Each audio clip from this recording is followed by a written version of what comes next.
మనం ఈరోజు antibiotics respiratory డిసీజెస్లో దాని రోల్ ఏంటి, అసలు యూజ్ చేయొచ్చా చేయకూడదా అనేది చూద్దాం.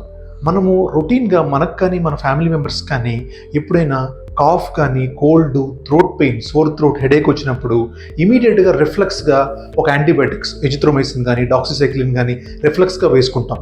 ఇది వేసుకోవచ్చా వేసుకోకూడదా అంటే వేసుకోకూడదు.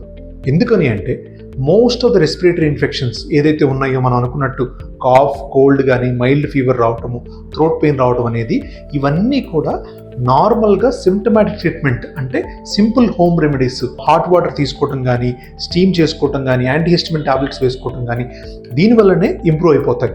వీటిల్లో యాంటీబయాటిక్స్ అన్నెసరీగా యూజ్ చేయకూడదు. ఎందుకని యూజ్ చేయకూడదు అంటే ఈ యాంటీబయాటిక్స్ కనుక మీరు ఎక్కువగా ఎక్సెసివ్గా యూజ్ చేయడం వల్ల రేపు ఫ్యూచర్లో ఏదైనా పొటెన్షియల్ ఇన్ఫెక్షన్ అంటే కొంచెం డేంజరస్ ఇన్ఫెక్షన్ ఏదైనా వచ్చినప్పుడు ఈ యాంటీబయాటిక్స్ అనేవి మీకు పనిచేయవు. సో అది చాలా డేంజర్ అవుతుంది. సో మనము హైయర్ అండ్ హైయర్ యాంటీబయాటిక్స్కి వెళ్తాము. సో ఉన్న ఎగ్జిస్టింగ్ బ్యాక్టీరియాని మనం ఈ యాంటీబయాటిక్ ఇచ్చి ఈ యాంటీబయాటిక్ రెసిస్టెంట్ మనమే తయారు చేస్తున్నాం. సో ఇది చాలా డేంజరస్ ఇష్యూ అండి.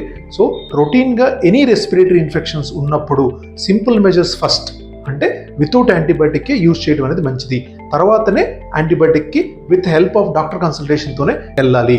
Don't self మెడికేట్ your self with antibiotics for simple infections.